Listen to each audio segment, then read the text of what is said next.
Hi, welcome to Going.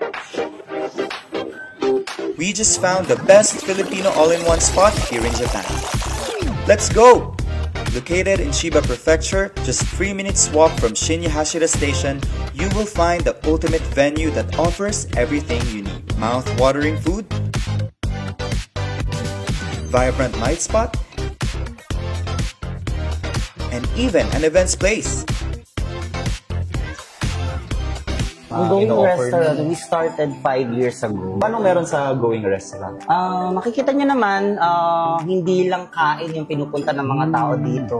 So, meron kaming mga darts, pwede kayo mag-karaoke, tapos meron kaming house DJ. So, paggabi, nako-convert to so disco house. Anong klaseng events yung kinikater nyo? Going Restaurant kasi kahit anong occasions, kaya namin i-cater. Yung Going Restaurant kasi, kung halimbawa, ikaw magpapaparty ka, so magpapabinyag ka, magbe-birthday ka, debut, kasal. So, kapag maghahanap ka ng venue dito sa Japan, medyo mahihirapan ka makahanap kung gusto mo ng Philippine restaurant.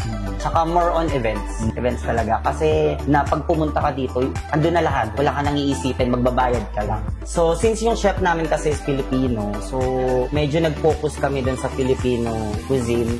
So, hanggang sa nakilala na kami, tapos nag-start kami mag-eat all you can, tapos sinimulan din namin yung parties. So, medyo nag-boom din yung parties namin kasi dito sa Japan kasi, bihira ka makakita ng restaurant na kaya ang capacity ng 100 and ganito, spacious, tapos maganda. Then, complete din kami ng mga gamit. Ano yung sikat na putahe? Philippine food or cuisine or putahe na hinahanap ng mga customers nyo? Dito kasi sa Japan, kapag sinabi mong Filipino restaurant, so normal na dyan yung mga adobo, yung normal na Filipino food na kinakain natin, yung mga lutong bahay. Open ang Going Restaurant every day except Wednesday. Yun lang yung Yasumi namin. So open kami ng 2 p.m. to 11 p.m. Kapag weekends naman, open kami ng 2 p.m. until 5 a.m. Try nyo guys, promise. Hindi kayo magsisisi. Lalabas kayo na masaya.